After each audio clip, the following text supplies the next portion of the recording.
Alam nyo, nagpa-drug test po si Attorney Vic Rodriguez.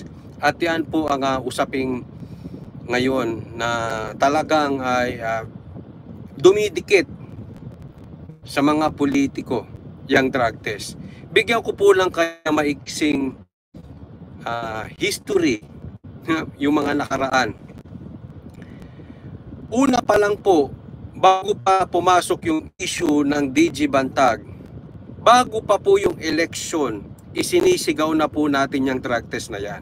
So, gusto kong ipaliwanag sa inyo na that we are fair.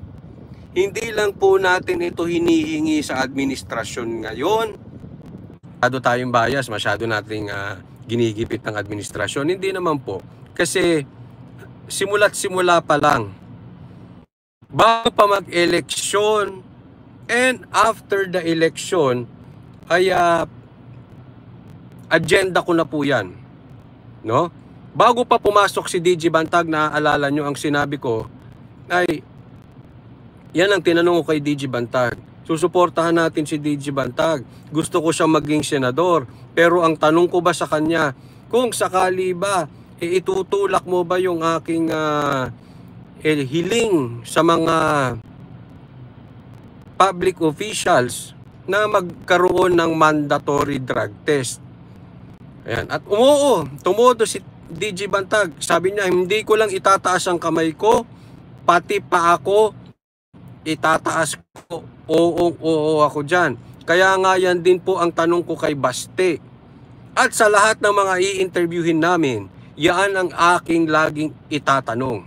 So to be fair, ulitin ko, hindi po natin ginigipit ang administrasyon. Bago pa po mag-eleksyon, iyaan na po ang sinisigaw ni Coach Oli. Magpa-drug test. Wala namang masama di ba? Kasi alam nyo po, ganito po ang issue dyan. Wala po kasing batas na ikaw ay i-compel o pwede kang utusan magpa-drug test. Kaya nga kusang loob na lang yan Alam nyo,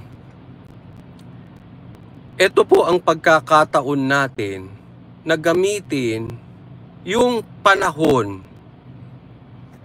for our favor.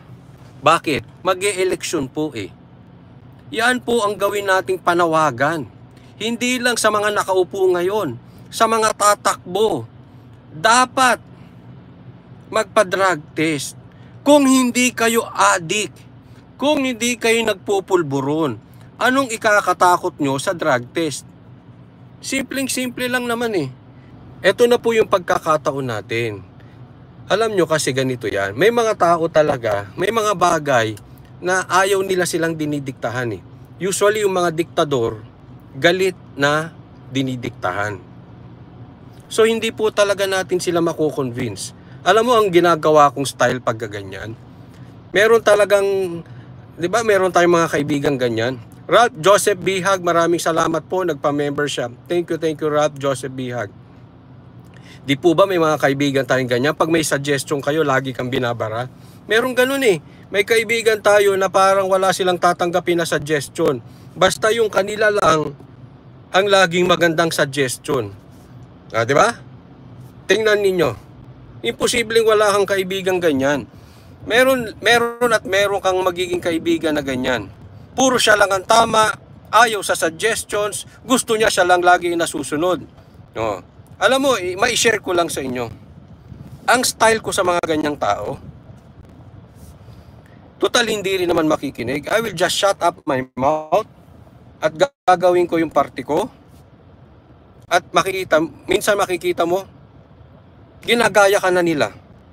Yun yung tinatawag nating influence. Diba? Kasi pag sinabihan mo yung kokontrahin ka pa nun, lalo hindi susunod. Pero pag nakita nila, okay yung ginagawa Paano ba yan? Gawin ko nga. Diba? Sabi nga, pag ginagawa mo tama, gagayahin ka. Bakit ko na ikukwento yan? Siguro mas maganda, ganyan po ang gawin ng mga public officials natin. Instead na idikdik natin sa kanila, Magpa-drug test ka, oy, magpa-drug test ka, oy, magpa-drug test ka. Usually, ulitin ko, ang diktador ay galit ng dinidiktahan. O, edi tayo magpa-drug test. Kayo mga public officials sa magpa-drug test, simulan nyo doon sa mga tatakbo. Yan ang ipanawagan nyo. Bato, Senator Bato, Senator Bongo, Senator Tolentino. Sa lahat ng mga tatakbo. Kayo na magsimula. Kaya nga maganda yung ginawa ni Atty. Vic, sinimulan na niya. Simulan nyo na lang. Pag nakita ng mga, maraming nagpapadrug test, magmumukha talaga tayong adik pag hindi tayo nagpadrug test. Ako rin, panawagan. Kung po pwede nga lang, pati vloggers, magpa-drug test eh. Especially political vlogger ka. Kasi para maiwasan ay hindi ka, pag gumagamit ka kasi, naku, anong klaseng political vlogger yun?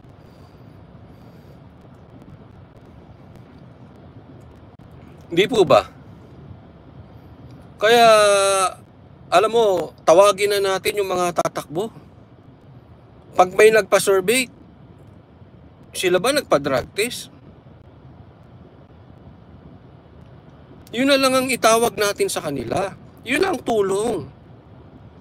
Kung ayaw sumunod, nung iba, ang importante, marami po ang magpapadrug test. Let's convince them doon sa, let's lead them, yung leadership by example ang ipakita natin. No, gaya ng example ko sa inyo. Di ba? May mga taong talagang lahat ng suggestions, negative ang sagot. Yung kanilang suggestion lang ang tama. O, di pa kita mo. Nakikita mo, sumusunod siya. Gumagaya sa'yo. O. That's what we call influence. Ngayon, yan ang isigaw nyo sa sa social media nyo. Magpa-drug test yung mga public officials. Hindi lang isang tao ipapadrug test natin. Hindi po. Lahat po. Kayong mga congressman, magpa-drug test na kayo ngayon. Kayong mga senador, magpa-drug test kayo. Kaya ikaw, presidente, magpa-drug test ka ngayon. Ikaw, vice president, magpa-drug test ka ngayon. At higit sa lahat, yung mga tatakbo. Kasi mas madaling pasunurin yung mga tatakbo eh. Very sensitive sila sa public opinion ngayon. Dahil tatakbo, alam nyo kung bakit tahimik yung mga yan? Yung ibang senador ngayon, bakit tahimik? Pansinin mo, nasa gitna. Hindi mo malaman kung maka Marcos, maka Duterte, maka Dilawan, maka China, maka Kano. Hindi mo alam eh, di ba? Laging nasa safe side.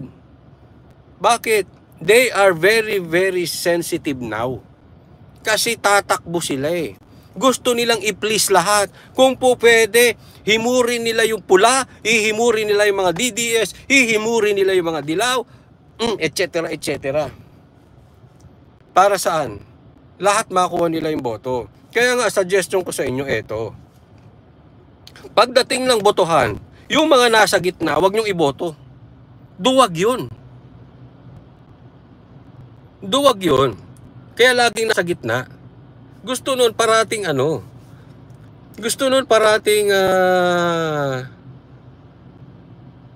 sip-sipin. Gustong i-please lahat.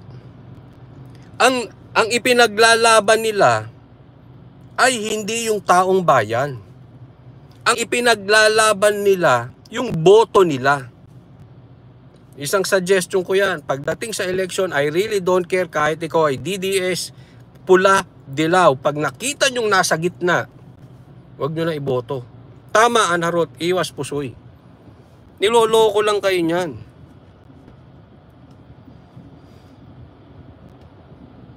Kaya, alam mo, napaka-importante na simulan na ito ng maraming tao. Simulan to ng mga public officials, no? And, panawagan, sino susunod kay Atty. Vic? Tulfo, ikaw susunod ka, Atty. Vic? Ben Tulfo. Ako gusto ko si Ben Tulfo. Pero alam mo, mas mabibilib ako sa'yo, Ben Tulfo. Senator Ben Tulfo. Mai-interview ka rin namin balang araw. Yan po ang itatanong ko sa iyo. Sana simulan na rin ni Ben Tulfo. Sana rin simulan na rin ni Basti. Gusto kong manalo si Ben Tulfo bilang senador, okay siya. Pero napakalaking plus factor. I'm not sure about Ben Tulfo yet. But as of today, okay sa akin si Ben Tulfo. Kasi pinagtatanggol niyo si Tatay Digong. Tuldukan mo na rin Ben Tulfo ng drug test. Sundan nyo na. Panawagan. Sinong susunod kay Atty. Vic magpapadrug test? Kayong mga tatakbong senador, huwag kayong nakagitna. Isigaw nyo mga DDS, ayaw naming nang nakagitna kayo. Para itong mga senador na ito, tumaya. Alam mo, ginagawa kasi nitong mga ibang re-electionist, parang nakataya sa 3 manok. 2 lang yung maglalaban, 3 tinayaan. Ganun katindi. Tumaya sa pula, tumaya sa puti, pati referee tinayaan. Bakit? Nakagitna eh. Kaya nawawala yung pagkayagballs. Ayoko no, huwag kayong baboto sa ganun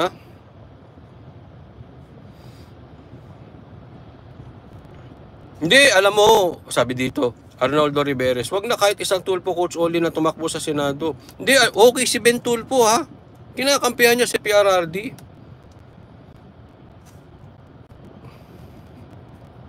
But anyway, abangan natin.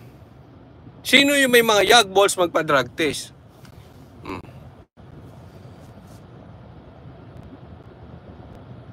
Let's influence them. Let's not tell them what to do. Influensyahan natin. Kung marami, isipin mo, marami magpapadrug test sa Senado. Marami magpapadrug test sa Congress. Pero alam nyo, wag na nating asahin yung Congress. Wala tayong aasahan sa Congress. Walang magpapadrug test dyan. Malamang si Basti lang.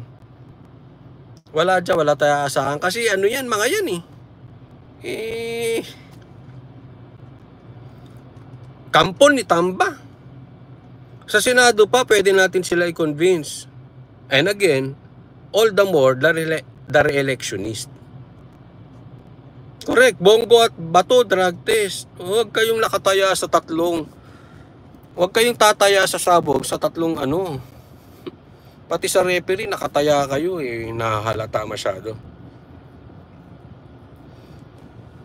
Correct, Ratax Rano, hindi maganda sa politiko ang namamangka sa 2 ilog. Ang problema nga, 3 ilog ang binabangkaan. Pula, Dilaw, DDS. Si Baste at Pulong lang dyan sa Kongreso. Wala po si Baste sa Kongreso. Si Pulong lang po. Si Pulong sana magpa-drug test na rin. Yes, pwede si Congressman Pulong.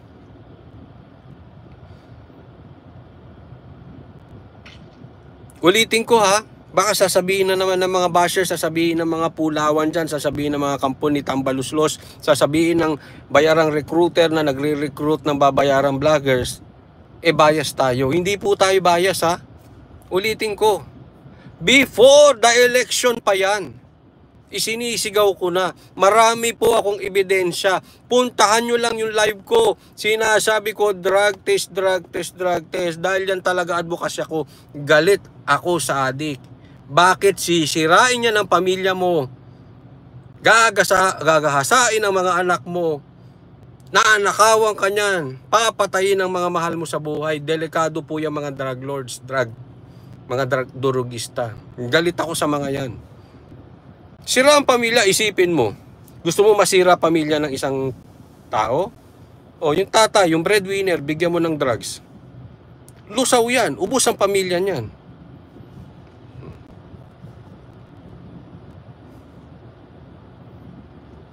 Ang dami kong narinig na ganyan. Yung girlfriend, yung asawa kinuha. Bakit? Ako, alam to ng batch ko. Bigyan mo lang ng droga yung lalaki. Lulong na Pati asawa niya kukuhanin. Ganyan po ka-evil yung droga. Evil yan. Gamit ng demonyo. Yan, lintik na pulburo na yan. Kaya galit na galit ako dyan. Ang dami doon sa batch namin. Masakit man. Kung nanonood kayo, wag po kayo magalit sa akin, ha. Hindi ko naman sila pinapangalanan. Promising yung kanilang career. Galing sa mayaman na pamilya, well-connected ang family, ang ganda ng negosyo. Ngayon, nabalitaan ko. Pati asawa pinamimigay. Para ano? Makahit-hit. That's how evil it is. Gamit na ng demonyo yung droga na yan. So kayo mga senador, kayo mga tatakbo, kailan kayo maninindigan? Huwag natin silang pilitin. Simulan nyo. You lead by example, kayo mismo magpa-drug test. At alam ko, hindi lang naman kwento ko to eh. Marami sa inyo, maraming experience. Meron kayong mahal sa buhay, meron kayong kaibigan na nalulung sa droga. Sayang. Sayang. Imaginein mo, bigyan ko po kayo ng isang halimbawa. Bigyan ko kayo halimbawa, matindi to. Political vlogger nagdodroga. Tapos yan. Lahat ng bayad tatanggapin yan. Sisiraan pati kaibigan. Yung nagdurugista nga, ninanakawan pati kaibigan eh. Pag opisyal nga, nanakawan ng taong bayan para makadurog lang eh. Vlogger pa kaya. Pag addict ka, political vlogger ka, malaki problema. Lahat ng alok ng politiko tatanggapin yan.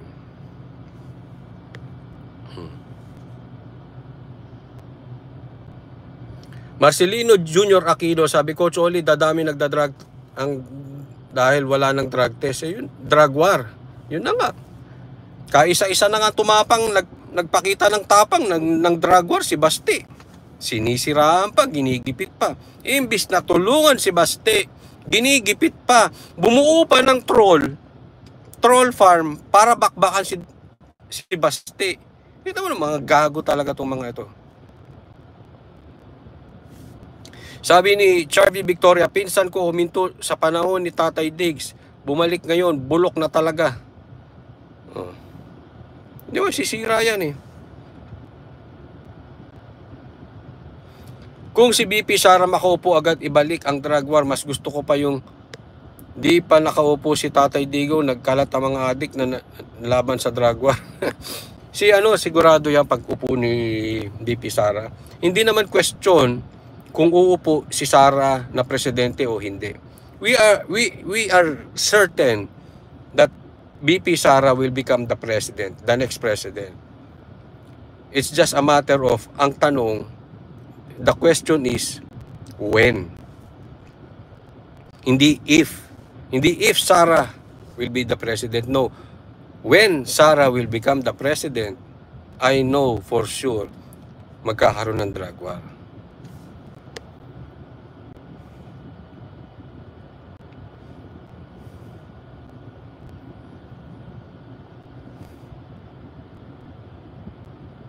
Sabi ni Jofina Sales, nakulong na towards anak ko. 2 years. Nakulong na 2 years anak ko. Dinala ko sa mental, walang nangyari, nakulong pa rin. Nalulong pa rin. I'm sorry to say this. Ayoko po kayong saktan. Josefina Sales. I'm sorry kung meron kayong mahal sa buhay na nalulong. No? Kaya nga galit ako dyan. Kasi, alam mo, payo ko sa inyo, kasi karamihan na nanonood sa akin, mga kaedad ko, mas matanda eh. Pero kung may nakikinig ditong bata, huwag nyo saktan ng magulang nyo. Masakit kasi sa isang magulang na ang kanilang anak ay malululong sa droga. Not unless, addict din yung tatay at nanay. Pamilya addict na. Pero, seriously,